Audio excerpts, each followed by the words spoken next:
In the annals of college football history, there are certain players who leave an indelible mark on the sport. Their talents, their leadership, their passion for the game become stuff of legends. And in the fall of 1993, a young quarterback from the University of Tennessee will etch his name among those greats. This is the story of Heath Shuler, a college football legend. Heath Shuler, the fearless leader of the Volunteers offense, entered the 1993 season with high expectations. And sheesh, he delivered. With week after week, Shuler showcased his exceptional skills, leading the team to victory and captivating the nation with his remarkable performance. With Shuler at the helm, the Tennessee Volunteers offense became a force to be reckoned with. Their explosive style of play consistently put points on the board, averaging a staggering 40 points per game, the second highest in the nation. Let's take a closer look at some of the pivotal moments that defined their 1993 season for the Tennessee Volunteers. In week 1, they unleashed their firepower on LA Tech, trouncing them with a score of 50-0. Yeah, you heard that right. 50 donut. The following week, they continued their dominance by dismantling Georgia 38-6. He was at the Georgia 39. On the third play of the drive, Shuler looked for Corey Fleming.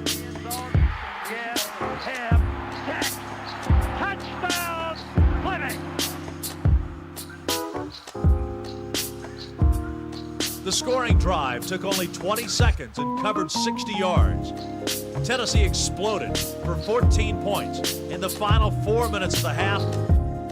But it was week 3 that truly tested the mettle of Shuler and his teammates. In the epic showdown against Florida in the Swamp, the two teams engaged in a back-and-forth battle for the ages. Despite the heartbreaking 41-34 loss, Shuler's performance shone bright, earning the respect and admiration of fans and foes alike. It took Tennessee only a minute 44 on the drive to get on the board. There was finally some life on the Tennessee sideline. Shuler's prowess was not limited to a single game. Week after week, he continued to excel. Against LSU, he orchestrated a commanding victory, with the Volunteers triumphing 42-20. 10 plays and 78 yards for the score, and Tennessee had built its lead at halftime to 21-6. Duke and Arkansas, they also fell victim to Shuler's brilliance as he led the team to resounding victories, racking up points on the scoreboard. Top Duke, and the Blue Devils had to punt.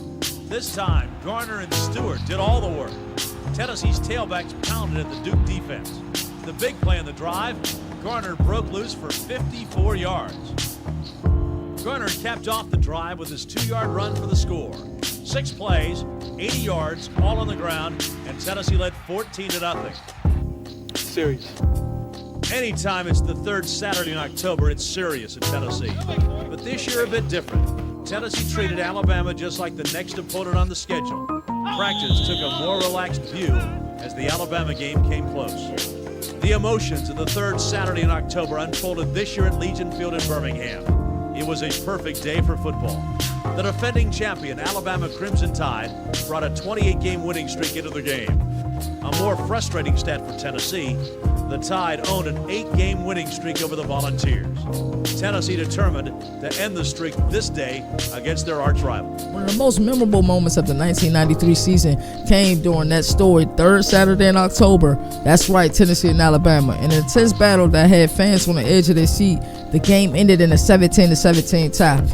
I know we wish we could fast forward to now, and that game would have been played in overtime. But it showcased the resilience and determination of both teams. Shuler's steady leadership guided his squad through a fierce contest, solidifying his status as a true field general. Got the clearing block finally from Billy Williams, opening up the corridor, and here goes Garner, 73 yards to score, and Tennessee leads 16-9. Initially, it was a pass play call, and he audible to it. And once I heard the audible, I just felt as though that, you know, if I made one good cut, then the possibility was there, because once Mario put his block on the linebacker, I had to make the safety miss, and then it was a foot race from there.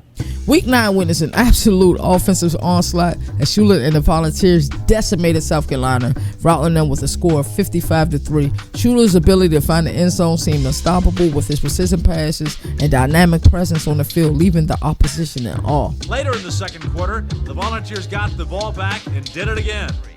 Shuler play action, looking deep, man wide open, should be 6, is it? Yes! Touchdown, Corey Fleming.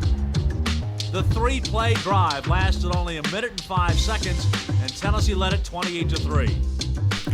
As the season progressed, Shuler's brilliance continued to shine. Louisville, Kentucky, and Vanderbilt all bore witness to his offensive mastery, with the Volunteers scoring and claiming convincing victories.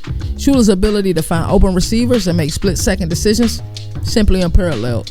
When the dust settled on the 1993 season, Heath Shuler's remarkable achievements were etched into the record books with 25 touchdowns and just 8 interceptions. He showcased not only his arm strength but also his intelligence and composure under pressure. Shuler's performance propelled the Tennessee Volunteers to new heights, instilling a sense of pride and excitement in their devoted fan base. Heath Shuler, a true college football legend, his name will forever be synonymous with greatness, his legacy internally enshrined in the hearts of Tennessee Volunteer fans. The 1993 season, a testament of his unwavering dedication, his extraordinary skill, and unyielding spirit. Heath Shuler will go on to be drafted in the 1994 NFL Draft with the 3rd pick by the Washington Redskins, now known as the Washington Commanders. His professional career didn't quite take off the way that his college career did, but it doesn't take away from the fact that Heath Shuler is a college football legend.